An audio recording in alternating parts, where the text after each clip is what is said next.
Somalia only has a 20% female representation in the House of the People. This leads to women being almost powerless to pass bills and laws. Because of this, numerous other problems have surfaced. One of the many pressing matters in Somalia is women's rights, with women being sexually abused and involved in gender-based violence, GBV. Hi, my name is Errol Mohammed. I live in Kismayo, a port city in southern Lower Juba, in a wooden hut with a thatched roof. It constantly leaks and is cold. I am 12 and am a male in a male-dominated country. My dad's name is Aiden, and my mom's name is Esther. I have an annoying sister named Amin. I go to a learning group to learn basic math and language. 2 decades of conflict have nearly destroyed our education system, with poor quality of education, insufficient numbers of qualified teachers, and inadequate resources. I work the rest of the time on my dad's farm. My friend Burhan works at the farm with me. It's kind of fun. My mom has been abused and has had female genital mutation FGM/C. So did my sister. This is sadly allowed. My dad has multiple wives.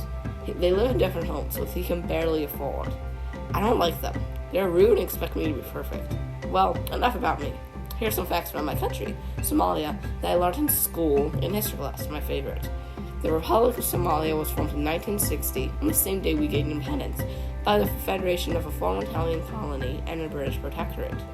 Mohammed Siad Barre had held dictatorial rule over the country from October 1969 until January 1991, where he was overthrown in a bloody civil war waged by clan-based guerrillas. After that, our government was labeled an effective centralized government. With decades of civil hostilities, our economy and infrastructure has been virtually destroyed. Our newly declared Federal Republic of Somalia has only limited control of the country. Straight hair is the norm in my country, as well as my family. My sister and mom wear gutino. My dad and I wear a sarong-like cloth called makawis.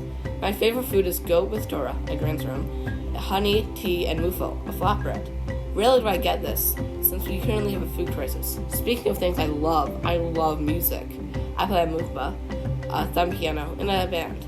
The others in the band play a nasuro, high ritual drum, a fugo, a trumpet, and a sisi, a one-chord violin, as well as modern instruments like saxophones, guitars, keyboards, and drums. We played in Kismayo National Park once. I love Kismayo National Park. It was amazing. I went to the National Museum of Somalia as well one time for a class trip, and it was amazing. I went to Shanghai Old City to visit my grandparents, and it was so fun. I love my country, but we have plenty of problems. I haven't really eaten since we went to Shanghai Old City, since it was so expensive. Since money is a problem, so is food. We talked about famine problem in history class, and also that the government refuses to accept the famine. We work and own a farm, and my dad is angry about the loss of 429,000 hectares of tree cover. We can't drink since only 52% of the population has access to clean drinking water.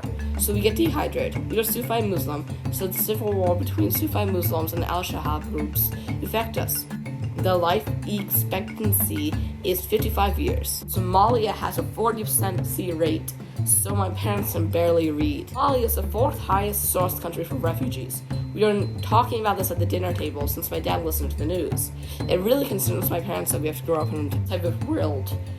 We have so many problems. One of the many pressing matters in Somalia is women's rights, with women being sexually abused involved in GBV. 35.5% of women aged 20 to 24 were married or in a union before the age of 18. We are 4th to last in gender equality. Globally, 46% of women say they have to walk for more than an hour every day to get water, and that includes my family. Early marriage is prevalent, and the maternal and infant mortality rates are some of the highest in the world. Our fertility rate is 5.88, which is the average number of births a woman has in her lifetime. One solution is more women in court, so more gender equality laws can be passed. We also need more female representation. Bills and laws need to be passed and enforced for anything to be changed. Women's rights, with women being sexually abused and part of gender-based violence, is one of the many pressing matters in Somalia. It is horrible. Women should be valued as humans, not objects. Author Mark Bowden, in his book, Black Hawk Down, A Story of Modern War, says, Somalia was the experience that taught us that people in these places bear much of the responsibility for the things being the way they are.